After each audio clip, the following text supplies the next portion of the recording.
Very good morning. Welcome to the Breakfast News on Rajya Sabha TV this Saturday morning. I am Ashwarya with you. Let us start the Breakfast News with the headlines. Citizenship Amendment Act comes into effect with the Home Ministry notification. Act gives citizenship to refugees who came to India before 2014 from Pakistan, Afghanistan and Bangladesh.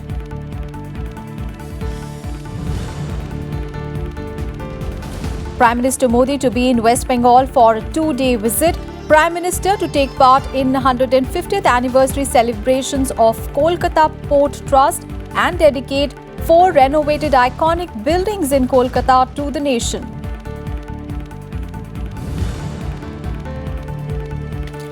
JNU administration agrees to amendment in fee revision. UGC to bear utility and service charges. HRD Ministry appeals to students to end their protests.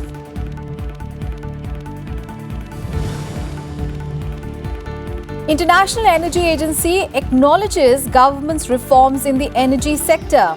Investments record the second highest growth in the world during 2015 to 2018. Agency also urges India to adopt Niti Aayog's national energy policy.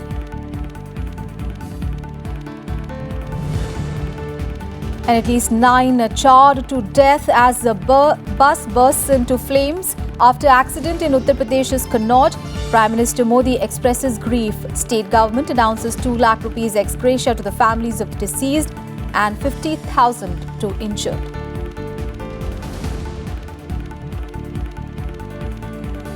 The top story this morning, the Citizenship Amendment Act or CAA has come into effect from Friday. The centre issued a Gazette notification in this regard. The notification said that the central government appoints the 10th of January 2020 as the date on which the provisions of the Act will come into force. According to the Citizenship Amendment Act, members of 6 minority communities who have come to India from Pakistan, Bangladesh and Afghanistan till 31st of December 2014, facing religious persecution, there will not be treated as illegal immigrants but given Indian citizenship. The minority communities are Sikh, Hindu, Buddhist, Jain, Parsis and Christians to whom citizenship will be granted. The Citizenship Amendment Bill 2019 came into act on 12th of December last year after President Ram Nath Kovind gave his assent to the bill. And on to the other top story that we're tracking this morning. Prime Minister Narendra Modi will participate in several programs during his 2-day visit to Kolkata beginning today. During his visit, the Prime Minister is scheduled to attend the 150th anniversary celebrations of the Kolkata Port Trust, among other programs. He will also give away a cheque of 501 crore rupees towards the final installment of pension fund of retired and existing employees of the Kolkata Port Trust. And today, Prime Minister Modi will also dedicate to the nation 4 refurbished heritage buildings in Kolkata, including the Old Currency Building, the Belvedere House, the Metcalfe House and the Victoria Memorial Hall. The Culture Ministry has renovated these iconic structures with new exhibitions while curating the old galleries. And during the event, the Prime Minister will also felicitate the 2 oldest pensioners of the Kolkata Port Trust. And Prime Minister Modi will also launch the Port Anthem and unveil a plaque to mark 150 years of the Kolkata Port Trust. And in another event, the Prime Minister will inaugurate a Kaushal Vikas Kendra and Priti Lata Chhatri Awas for 200 tribal girl students of Sundarbans. West Bengal Secretariat said that Prime Minister Modi and State Chief Minister Mamata Banerjee will hold a meeting in Kolkata today. They are also likely to share the stage during the program on Sunday. 500 crore rupees और दे देंगे, उसके माध्यम से port के सभी pensioner और सभी आज के दिन में काम कर रहे हैं एम्प्लॉइज, उसका पेंशन सुनिश्चित हो जाएगा। जो खेदरपुर डॉक है उसमें 32 एकड़ लैंड में रिवर फ्रंट को डेवलप करना है, इतना अच्छा डेवलप करना है कि कोलकाता की कोई जनता जब शाम को या तो सैटरडे संडे उसको घूमने जाना है तो वहां जा सके और अच्छी फैसिलिटी के माध्यम से उसके पीछे हम 100 करोड़ रुपीस का खर्च करेंगे। And now an update on the situation in the JNU campus, and the HRD ministry held a series of meetings on Friday with the JNU Vice Chancellor, Students' Union and later with the UGC on the fee hike issue. The HRD ministry appealed to the protesters to call off their agitation, saying that their basic demand of fee revision has been agreed to by the university. Officials of the ministry told the members of the students' unions that they are not supposed to pay utility and service charges, and the cost will be borne by the University Grants Commission or the UGC as was promised earlier. HRD Minister Ramesh Pokhriyal Nishank expressed distress also over the involvement of JNU students in the 5th of January violence, as pointed out by the Delhi police. In a series of tweets, he said that the ministry will not tolerate any violence and anarchy on the campus, as it is committed to ensuring academic atmosphere in all educational institutions of the country. Meanwhile, the Delhi police has identified 9 suspects, including a JNU Students' Union President Ansley Ghosh, for their involvement in the 5th of January violence at the Jawaharlal Nehru University. While no suspect has been detained yet, according to the police, interrogation of the suspects will begin soon. Meanwhile, Union Minister Prakash Javadekar has said that the Delhi police's ongoing probe into the violence in JNU has made it clear that students affiliated to the left-wing bodies were involved in the violence. इसमें एक WhatsApp group जो मैं बता रहा था जिससे थोड़ी मेरे को मदद मिली है, उसका नाम है यूनिटी अगेंस्ट लेफ्ट, और इसमें भी 60 मेंबर के आसपास हैं इसमें। तो जो लोग आइडेंटिफाई हुए अभी तक, वो मैं आपको उनकी तस्वीरें भी दिखाऊंगा। एक है चुनचुन कुमार, ये एक्स स्टूडेंट है जेएनयू का, पर ये कैंपस में ही रहते हैं।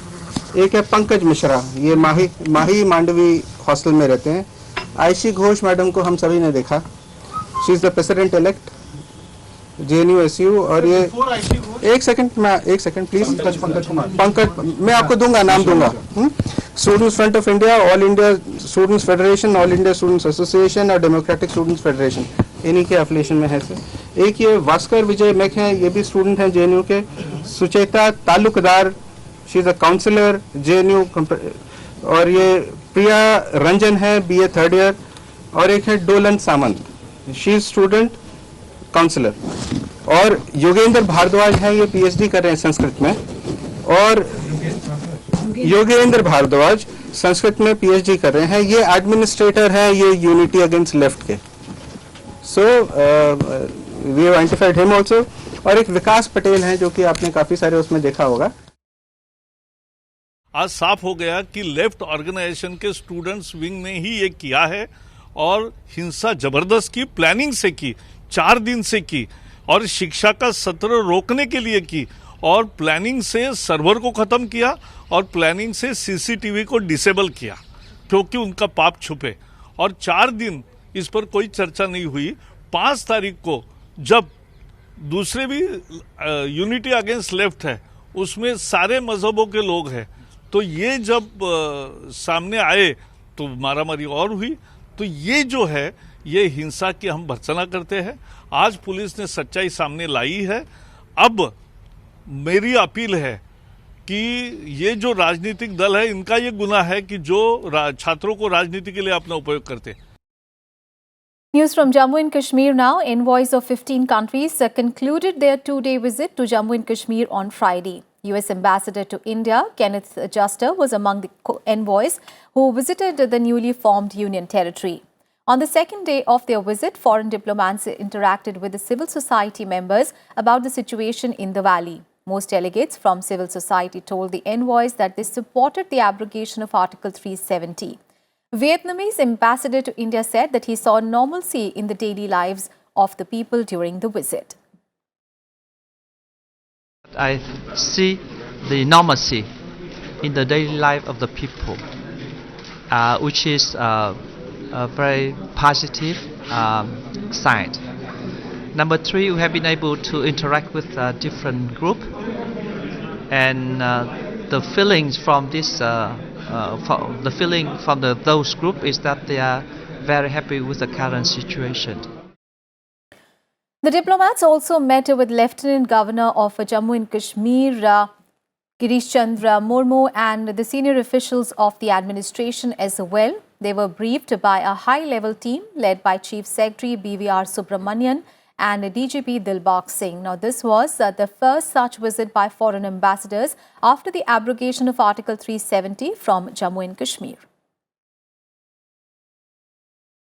ऐसे हमारा एक डेलीगेशन उनके साथ मिला और सब ने एक ही वॉइस में 370 और 35A के एब्रोगेशन का वेलकम किया और सब ने होप की कि आने वाले समय में जम्मू कश्मीर में डेवलपमेंट होगी और पीस होगा। जो बीडीसी के चेयरमैन आज तक 70 साल में नहीं हो पाए, वो बीडीसी के चेयरमैन करवाए हैं और ग्रास रूट पे लोगों के पास जो है वो ताकत गई है और हम उसका शुक्रिया अदा करते हैं। नॉर्मली तो सभी खुश हैं।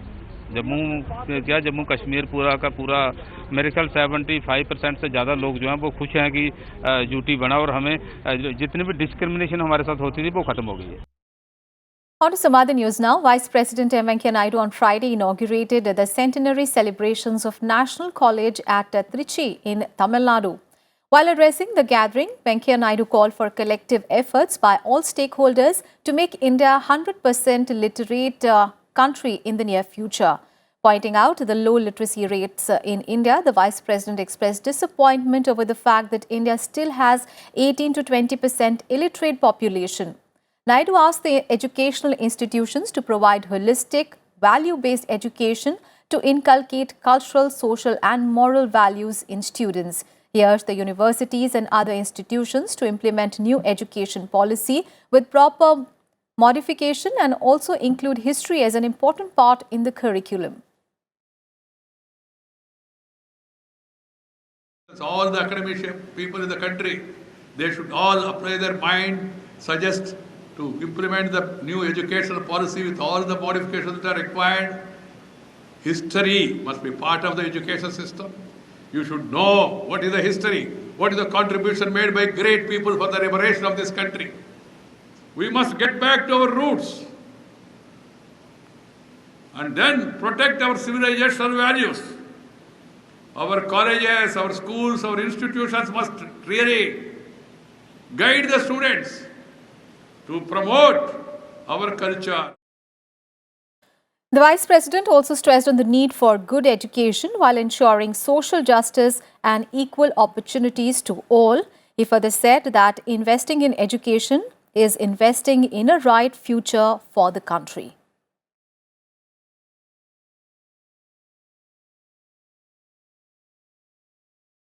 Education is for enhancement of knowledge. Education is for enlightenment. Education is for empowerment. And education lastly for employment. It should be part of our culture and we must continue the tradition of promoting women's education and giving them empowerment. The key to fast-track development while ensuring social justice and equal opportunity to all is a good education. Investing in education is investing in a bright future of the country and its economy.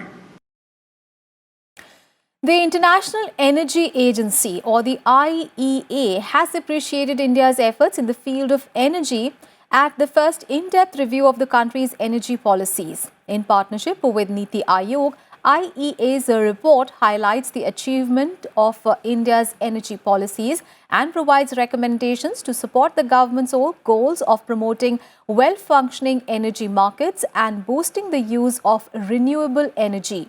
The IEA report praises the government on its outstanding achievements in providing electricity and clean cooking through government schemes like Saubhagya and Ujjwala schemes. The report highlights the strong growth of renewables in the country, which now account for almost 23% of India's total installed capacity.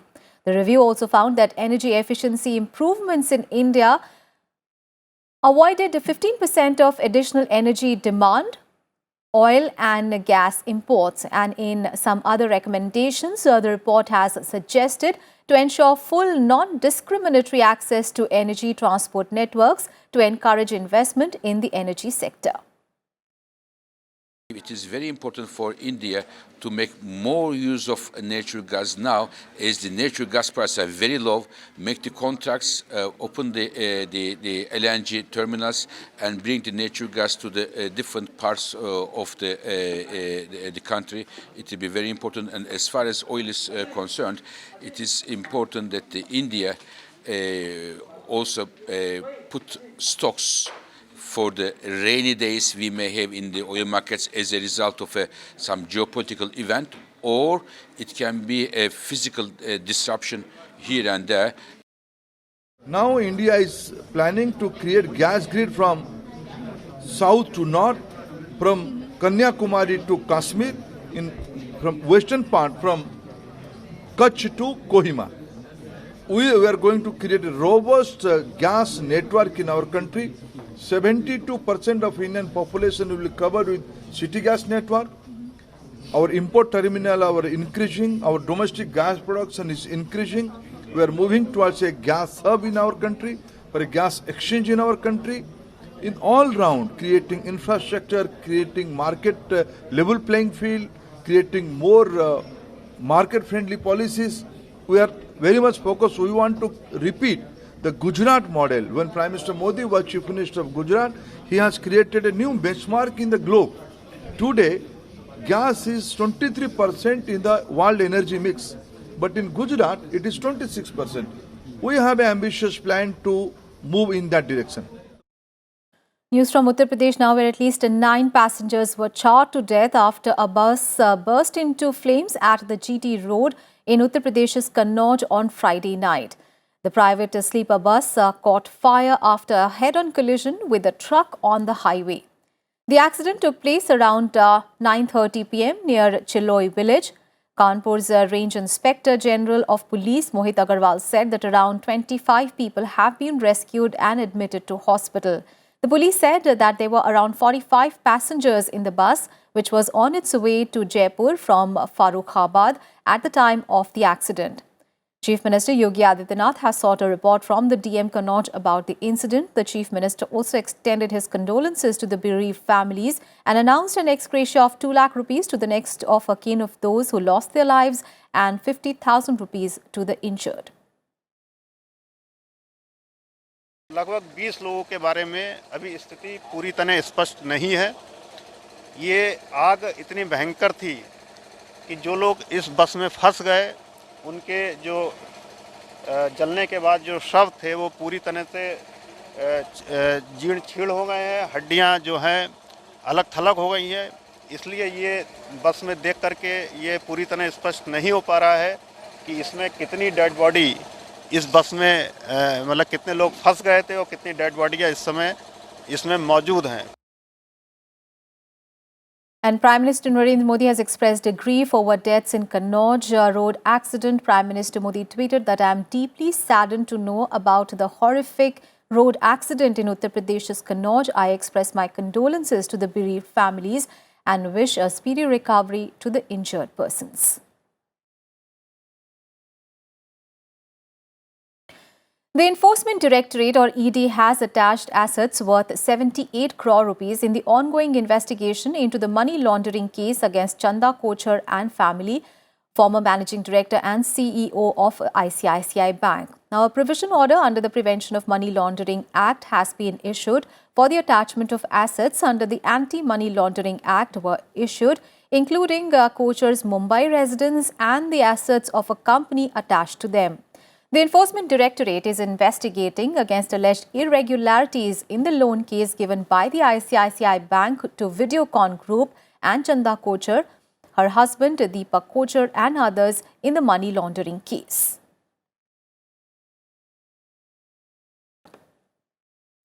Good news on the economic front. As per the data released by the National Statistical Office, the Index of Industrial Production or the IIP has recorded a growth of 1.8% in the month of November, mostly on account of improvement in the manufacturing sector. In November 2018, the figure stood at 0.2%. The growth in the manufacturing sector was 2.7% as against a contraction of 0.7% in the same month last year. The consumer non-durable segment, or the FMCG goods, also recorded a growth of 2% against the contraction of 0.3% in November 2018. Now, as per the NSO data, 13 out of the 23 industry groups in the manufacturing sector showed positive growth during November 2019 as compared to the corresponding month of the previous year. Now our special segment on environment and climate change.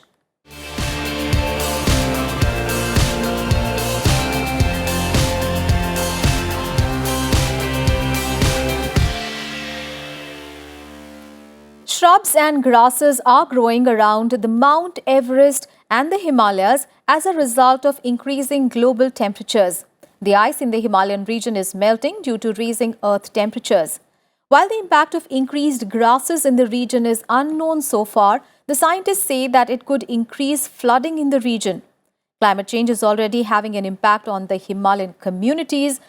The melting of Himalayan glaciers has doubled since the turn of the century, with more than a quarter of the ice lost over the last 4 decades. Research suggests that the Himalayan ecosystems are highly vulnerable to climate-induced shifts in vegetation.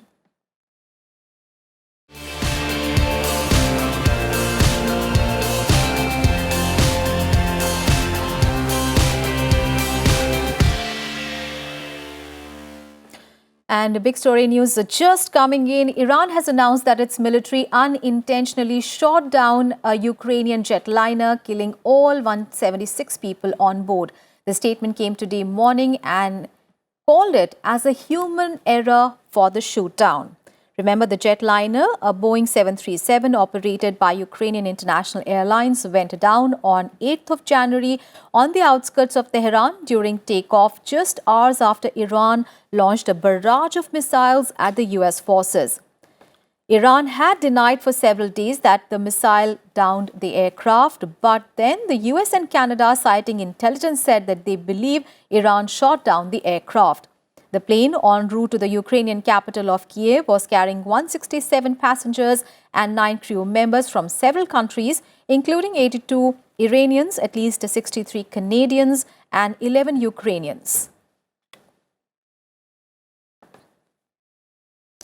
And today is the death anniversary of former Prime Minister Lal Bahadur Shastri. Shastri was born on 2nd of October 1904 in Mughal Sarai in Uttar Pradesh.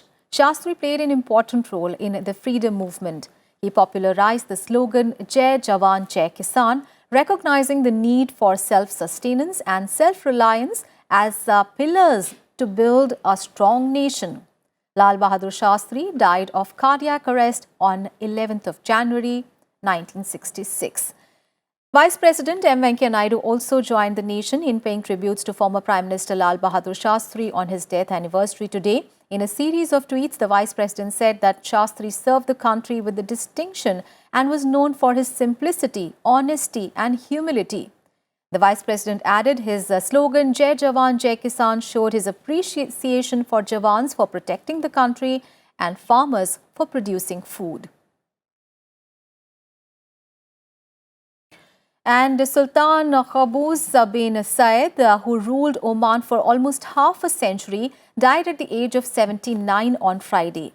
President Ramnath Kovind condoled the demise of Sultan Qaboos, describing him as a close friend of India. In a Twitter message, the president said, "The world has lost a great leader and a statesman who worked tirelessly towards building peace in the region and the world."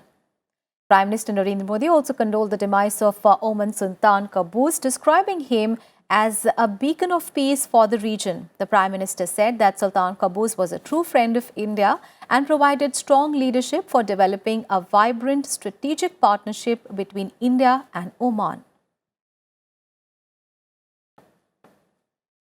Sports news now. India beat Sri Lanka by 78 runs in the third and final T20 international match series in Pune on Friday. Put into bat first, India scored 201 for 6 in their stipulated 20 overs.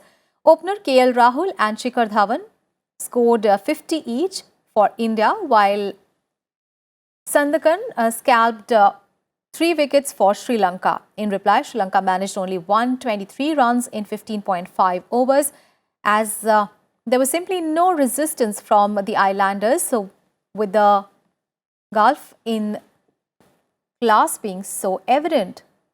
India thus won the series 2-0 after registering a comprehensive 7-wicket win in the second T20 International in Indore. The first match of the series was washed out in Guwahati without a ball being bowled. And with that, we wrap up this edition of Breakfast News. Thanks for watching. Have a great day ahead.